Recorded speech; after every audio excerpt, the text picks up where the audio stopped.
परीक्षा, पेपर फुटीचं सगळं झालेलं आंदोलन आणि त्याच्यानंतर आपल्या देशभरातल्या अनेक परीक्षेला बसलेल्या विद्यार्थ्यांनी केल्या। मी आता त्यांची फक्त कुठे नावं वाचून दाखवणार आहे।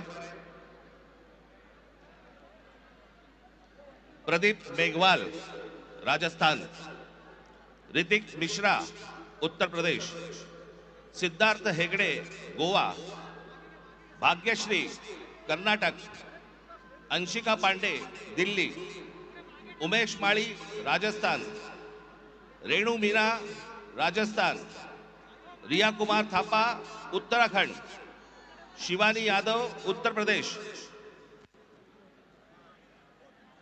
अनुकीर्तना तामिळनाडू, कहान पटेल गुजरात, आकांक्षा चतुर्वेदी मध्य प्रदेश, रीमा बेगम आसाम, मैथिली अशोक सोनवणे महाराष्ट्र, अवंतिका मौर्य मध्य प्रदेश, जतिन कुमार उत्तर प्रदेश, गोपिका तामिळनाडू, शेख सना तेलंगणा, वेंटी यनंथाम तामिळनाडू, सिमरन हरियाणा, रोशनी तामिळनाडू या 21 विद्यार्थ्यांनी या परीक्षा पेपर फुटीनंतर केल्या।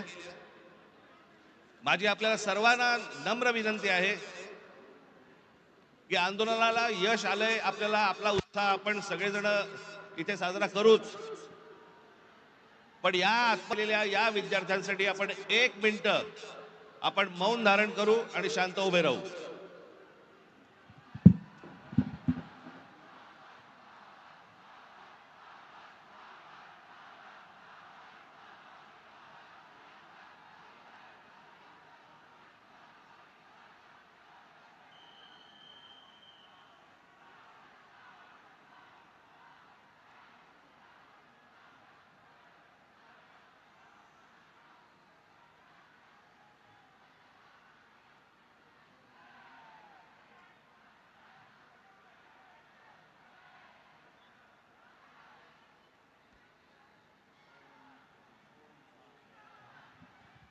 धन्यवाद।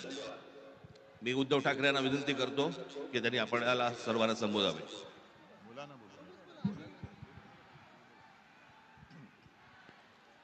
आज केवळ मी आपलं अभिनंदन नाही करत आहे, तर देशातल्या तमाम देशभक्तांना अभिवादन करत आहे। तसं पाहिलं तर आज कोणती निवडणूक कोणी जिंकलेली नाही, पण अंधभक्तांच्या विरुद्ध देशभक्त जिंकलेले आहेत। आणि ही संघर्षाची सुरुवात झालेली आहे।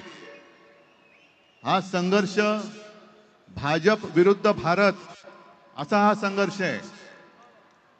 आणि या संघर्षामध्ये आपण सर्वजण जात पात धर्म पक्ष विसरून, होय मी भारतीय आहे, मी देशभक्त आहे, या एकाच भावनेने सहभागी झालात। आणि मी कालच म्हटलेलं आहे की एका झुरळाने हुकुमशहाला नमवलेलं आहे। हा खरा विष्णूचा अवतार आहे, हा खरा विष्णूचा अवतार आहे। आणि मला मोदीजींना सांगायचं की मोदीजी, की आता तरी देशाकडे लक्ष द्या। हे तुमचे मंत्री त्यांचं काम सोडून पक्ष फोडण्यामध्ये बिझी आहेत, त्यांना म्हणा आता देशाचं काम करा। कारण अर्थमंत्री आपल्या निर्मलाबाई घसरत्या रुपयाबद्दल बोलत नाहीत, महागाईबद्दल बोलत नाहीत, पण पेपर फुटीचे फायदे समजून सांगतायत। राजनाथ संरक्षण मंत्री देशाच्या संरक्षणाची बोंब, पण धर्मेंद्र प्रधानच्या संरक्षणासाठी पुढे आलेले। आपले खड्डा मंत्री नाही, रस्ता मंत्री, ते इथेनॉल वरती बोलतायत। हा पुढचा विषय नक्की आहे, इथेनॉल वरती बोलतायत ते। आणि मोदींना मला सांगायचंय की तुम्हाला तुमच्या लाडक्या धर्मेंद्रला मंत्रिमंडळातून काढताना किती यातना झाल्या, त्याहीपेक्षा जास्त यातना हे आता आपण ज्यांना श्रद्धांजली वाहिली त्या मुलांच्या कुटुंबियांना, त्या मुलांनी जेव्हा जीव दिला तेव्हा झाल्या आहेत. या यातना आम्ही विसरू शकत नाही, विसरणार नाही. फक्त एकच विषय की ठिणगी आता पडले, देशभर वणवा पेटलेला आहे.